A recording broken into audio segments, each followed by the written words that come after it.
Hola queridos alumnos, bienvenidos a su clase de tercer grado.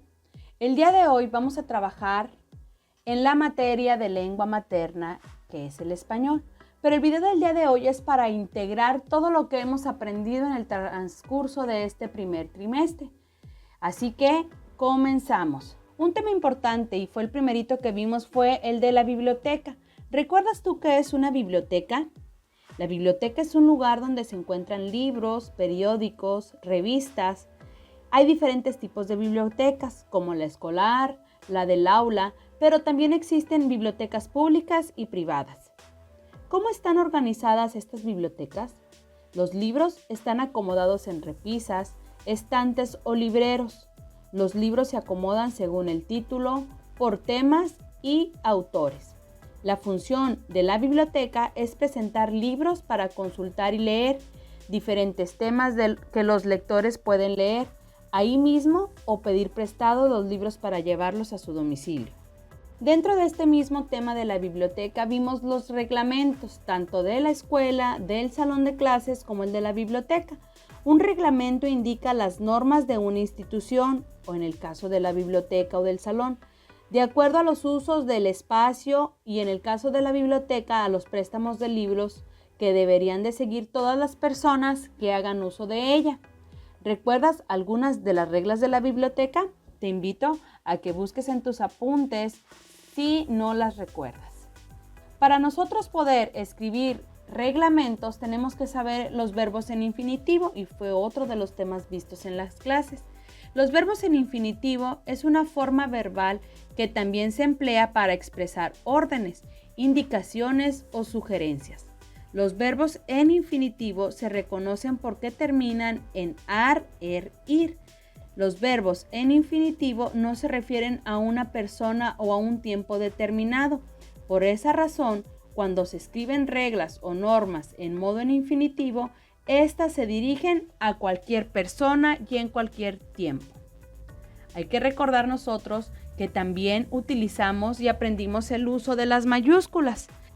Aquí lo importante a resaltar es que los nombres y apellidos de las personas, que son nombres propios, estas siempre se escriben con mayúscula inicial, al igual que los nombres propios de las calles, avenidas, colonias, estados, países, ríos y montañas.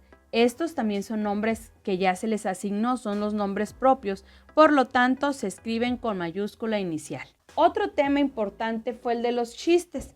¿Recuerdas tú qué es un chiste?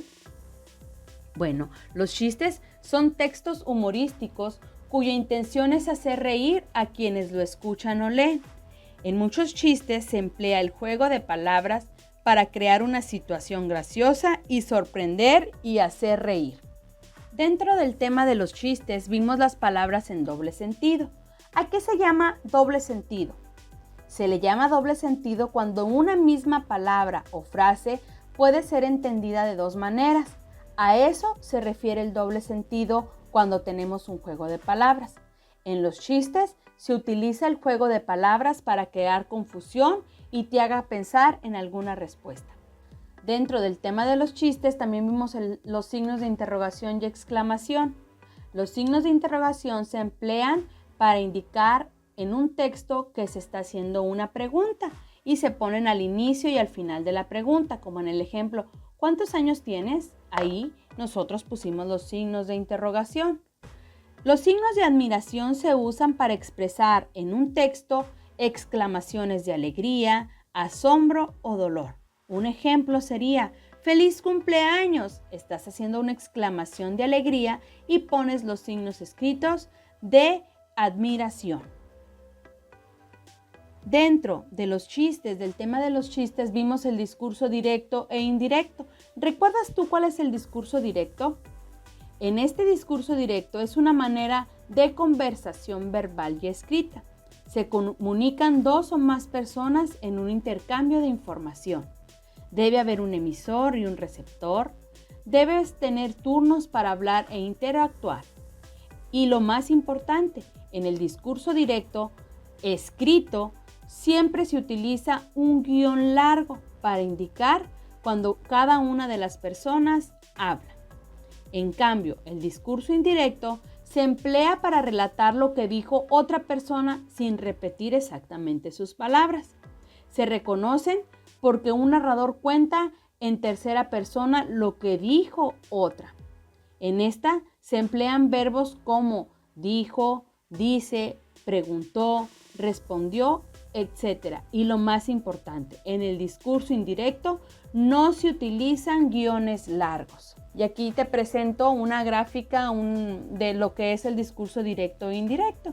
El discurso directo se utilizan guiones largos, indica diálogos entre dos o más personas. Este es un diálogo que se da en el mismo tiempo y espacio y se utilizan guión largo al inicio de la oración. En el discurso indirecto, este lo cuenta un narrador. Este reproduce lo que otras personas dijeron, interpreta lo que se habla en otro espacio y en otro tiempo, y este no utiliza guiones largos. También miramos lo que era en la clase de lengua materna, lo que son los regionalismos, que estos son diferentes formas de nombrar a las cosas según el lugar donde viven las personas. Ejemplo, en algunas partes nosotros le podemos llamar alberca a lo que otra gente le llama piscina.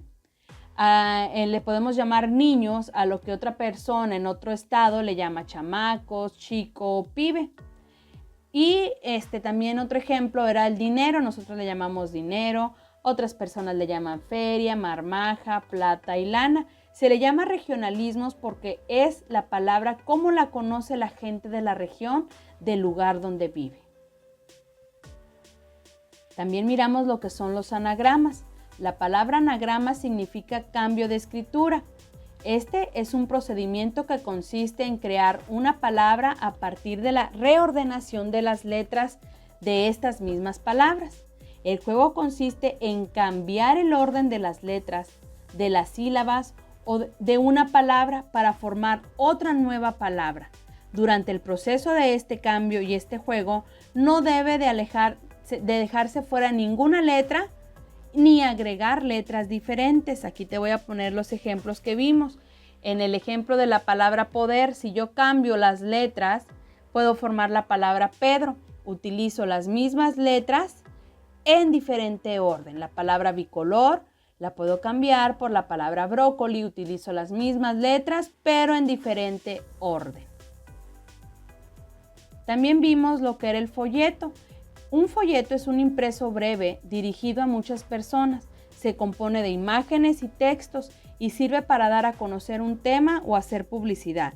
Por ejemplo, cuando vendes productos o ofreces servicios, para promover el cuidado de la salud, para describir el funcionamiento de aparatos o máquinas, herramientas y proporcionar visitas a lugares recreativos y culturales.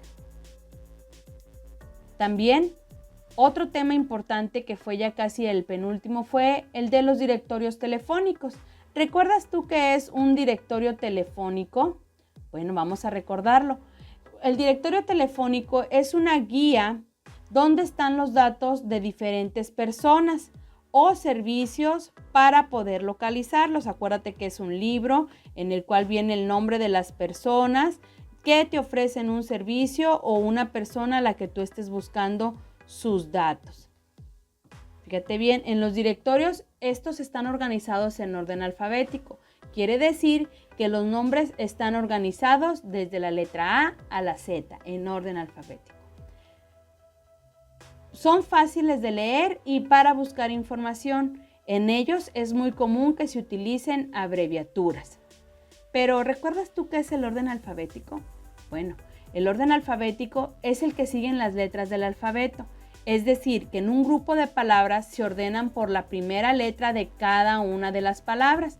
En el ejemplo que te presento aquí, la palabra ave, burro, caballo, elefante están ordenadas alfabéticamente porque ponemos primero la que empieza con la A, después con la B, C, D y así sucesivamente.